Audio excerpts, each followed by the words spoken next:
Welcome to chapter 3.1. This is an introduction to probability.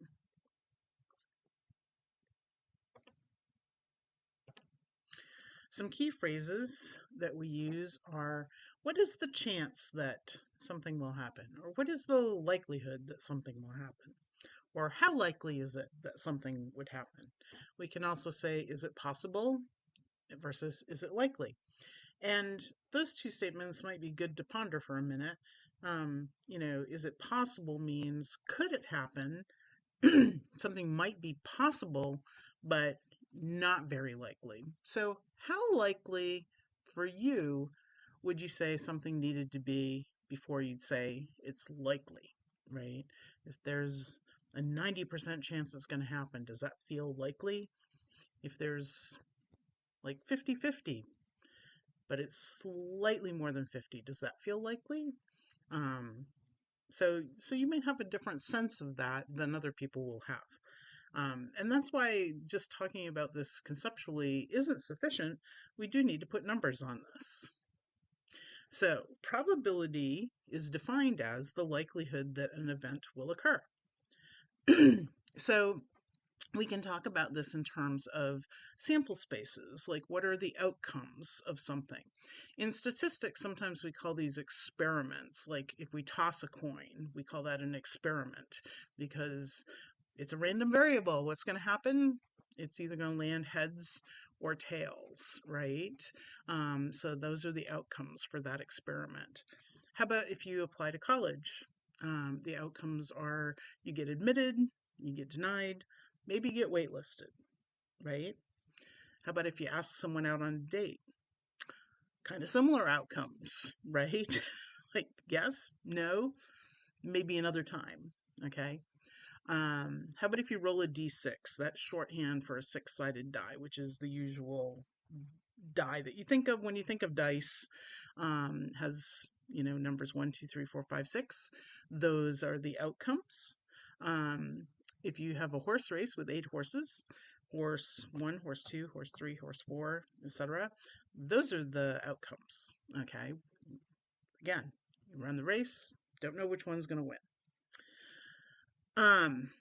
We can talk then about a particular event being a subset of that sample space. So for the six-sided die, what if we say, how about rolling a 3? We're going to call that event A, okay?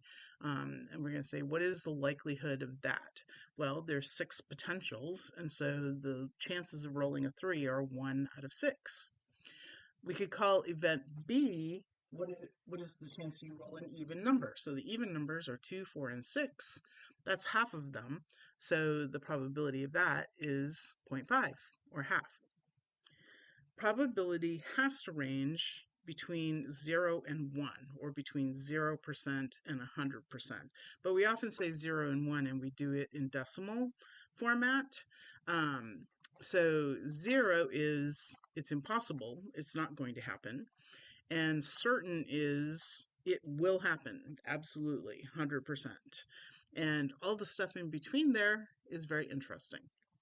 Notice no negative probabilities. If you do any of these calculations and get a negative probability, something is wrong. Okay? All right. So let's talk about some other terms. One of them is intersection. So let's say that we're going to roll our die, and event A is we roll less than a 4. So 1, 2, or 3 would count for that. Event B is we roll an odd number, so 1, 3, and 5 would count for that.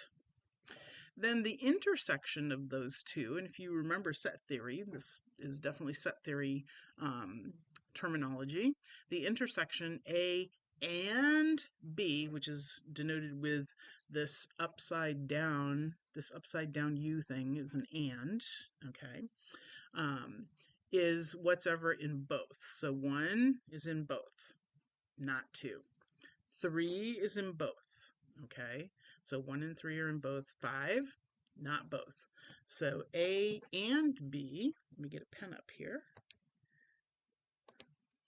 A and B, so A and B is 1, and 3. Okay, there are two outcomes, so the probability of A and B is 2 out of 6, or 1/3, or in decimal format, 0.333 repeating. Okay. Um, the complement of an event, and that's complement with an E here, not an I, is anything that is not that event. So there's the thing and the not thing. So if A is an event, then not A is its complement. So up here, A is 1, 2, and 3. And so, where's my pen? There's my pen. So a complement is 4, 5, or 6. Okay. And notice that the thing and the not thing have to hold all of the possibilities. So therefore, the probability of the thing plus the probability of its complement has to equal 1. So we've got the probability of A plus the probability of its complement is, the probability of A is 3 out of 6. And the probability of not A is also 3 out of 6. So that's 6 out of 6 equals 1. Yay! Also, if you know the probability of something, sometimes it's easier to find the complement of something than it is to find the thing. And so then you can figure out the probability of the thing by taking 1 minus its complement. All right, so if A is 1, 2, and 3, we said that A complement is 4, 5, and 6, and the probability of A is equal to 1 minus the probability of A complement, which is 1 minus 3/6, which is 1 minus 0.5, which is 0.5. Okay? No matter how many things you have, the sum of all of the probabilities for all of the possibilities must add to 1. That's why A plus the complement has to equal 1. But also, for example, if you roll a d6, then their probabilities have to add to 1. So this is 1/6 plus 1/6 plus 1/6 plus 1/6 plus 1/6 plus 1/6 is 6/6 equals 1. All right, so basically the whole universe has to be accounted for. That's going to be a very important thing to note. Also, the complement thing is going to be very helpful later. So some basic rules. Probability must be between 0 and 1, so it cannot be negatives. So no negative. And also no probability greater than 1. Okay. The sum of probabilities for all the possible outcomes must equal 1. So we did that.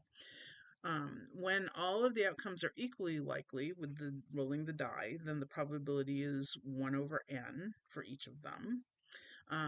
And so probability would be the number of outcomes that you're looking at divided by n. So if event A is rolling less than 4, that's a 1, 2, or 3. So there are 3 outcomes that we're interested in over 6 total possible equals 0.5. Similarly, if event B is the odd number, same thing. A and B, remember, is the 1 and the 3. There are 2 outcomes of interest there out of 6, which gives us the 0.333. Okay?